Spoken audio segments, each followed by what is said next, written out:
د طالبانو د عامې روغتیا وزیر قلندر عباد په اړه د ډاکټر محمد فیاض صافي څرګندونې. صافي وایي چې د قلندر عباد له لوري سخت غواخل شوی دی.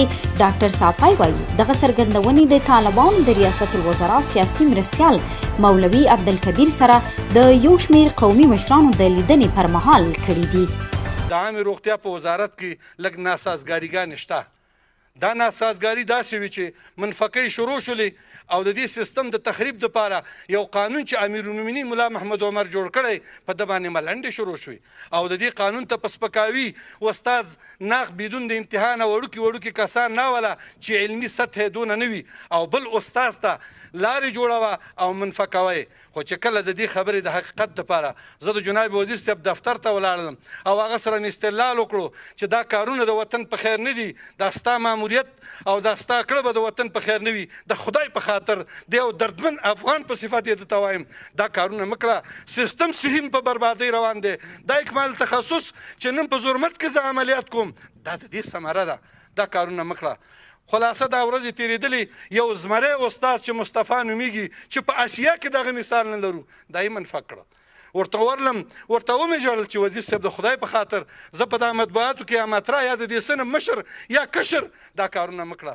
تېره ورځ په حقه روژه کې زه ورلم چې ما ته شیخ صاحب خالد مخامخ ناست دی د ده د هدایت په اساس چې ته وزیر صاحب ته ورشه چې یو ملي غونډه جوړه شي د ډاکټرانو خوا ته ورلم او کله چې زه دفتر ته ننوتلم په هغه الفاظو چې د وزیر سره نه زیبي د استخباراتو په واسطې د شبخانې د چپنې سره یې وړم 4 کسان د استخباراتو راولېږل او په مرګ یې تهدید کړم په خپله شوبه کې وایي وژنم دی کش کوم دی خوله دې درڅیروم. دا د یو سپین ږیري سره د یو یهودي احترام به وزیر محمد رسول الله کولو.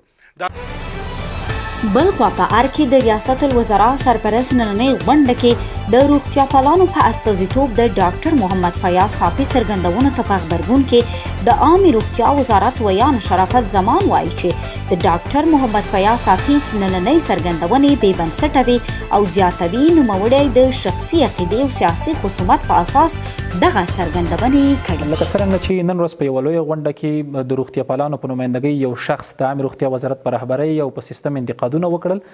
د عامې روغتیا وزارت یا د انتقادونه او اتهامات په کلکه ردوي او د حقیقت څخه لرې ګڼي. لکه څرنګه چې نوموړی شخص د روغتیا په سیستم کې د ښې سابقې نه درلودونکی په بار او ځلونو د لیکلو توصیو اخطاریو د هغه ترڅنګ د تبدیلۍ او منفقۍ سابقه لري.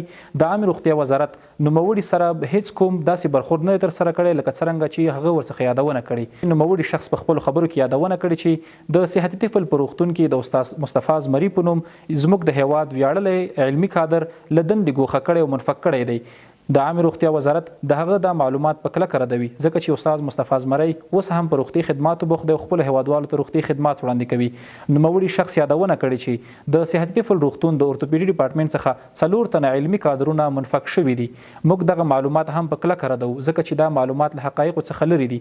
په نوموړي ډپارټمنټ کې په د وروستیو کې هیڅ کله 4 تنه علمي کادرونه نه دي منفق شوي. د عامې روغتیا وزارت خپلو ټولو هیوادوالو ته دا ډاډ ورکوي چې د روغتي خدماتو د معیاري کولو لپاره به لا هڅې جاري وساتي. دا چې نوموړي شخص د خپلې شخصي عقدې او سیاسي خصومت په اساس باندې دا څرګندونې کړي. موږ خپل ټول روغتي پرسونل ته دا ډاډ ورکوو چې نوموړی شخص یوازې د خپل شخصي خصومت په اساس د روغتیا پالانو نوم او اتحادیې څخه استفاده کوي. د دې لپاره چې حقایق ښه څرګند شي که نوموړی شخص د خپلې وینا او اتهاماتو په اړه کوم شواهد لري د افغانستان اسلامي امارت د هیواد د هر وګړي د حقوقو ته ژمن دی.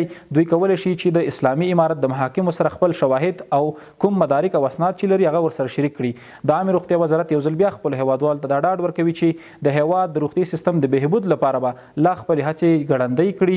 هغه خلک چې نه غواړي د روغتیا سیستم بهبود ته ورسیږي، هغه خلک چې نه غواړي زموږ روغتي سیستم او معیار د نړیوالو سره برابر شي، هغوی به هر کله هڅه کوي چې زموږ روغتیايي خدمات او دغه ترڅنګ د روغتیا وزارت رهبرۍ باندې اتهامات ولګوي. موږ به هیڅکله هغه عقده‌يي اشخاصو ته اجازه ورنکړو چې د هیواد د روغتیايي سیستم د بهبود مخنیوي کوي او خنډونه واقع کوي. د عامې روغتیا وزارت به د هغه ټولو اشخاصو په اړه قانوني پریکړې ترسره کړي چې د روغتیايي سیستم په مخ کې خنډ دي او د لا بهبود او معیاري کولو څخه یې مخنیوی کوي.